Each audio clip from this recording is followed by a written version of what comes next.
Баршаңызға сәлем, сіздермен бірге Ақерке. Бүгін біз сіздермен өте дәмді әрі жұмсақ болып шығатын песочный тестадағы самсаны дайындайтын боламыз. Бұны міндетті түрде жасап көрулеріңізге кеңес беремін, өйткені бір жегеннен отбасыңыз аптасына 2 рет сұрайтын болады. Өте дәмді болады.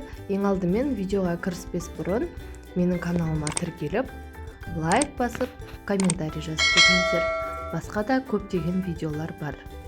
Енді табаға ұнымызды салып алып, үстіне өккіштен сары майымызды өткізетін боламыз. Дәл осы видеодағындай. Содан кейін жақсылап сары май мен ұнымызды араластырып илейтін боламыз. Қолымызға жабыспайтын жұмсақ теста шығады.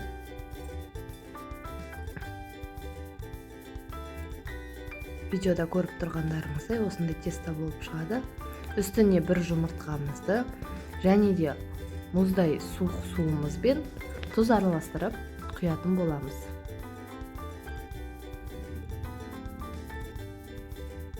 Жақсылап біркелкі массаға енгенше илейтін боламыз. Жұмсақ болып шығу керек тестамыз.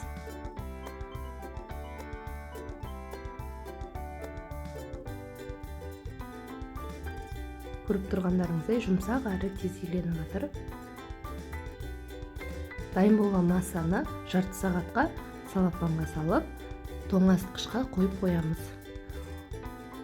Тестамыз дайын болғанға дейін начинкамызды дайындайтын боламыз.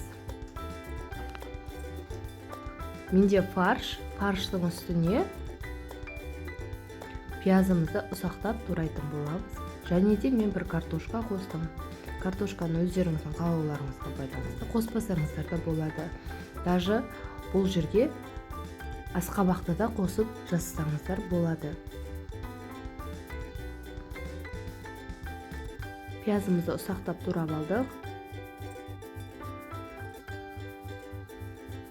Енді картошкамызды турап аламыз, ұсақтап.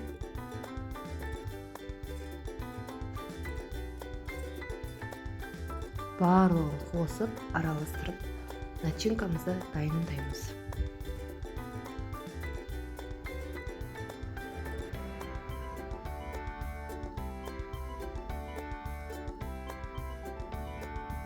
Дәм тұзына қарай мен қара бұрыш қостым. Менде фаршым тұздалған, сол себепті тұз қоспадым. Сіздер тұз қоссаңыздар болады. Мінекей, тестамыз дайын болды. Тестамызды жақсылап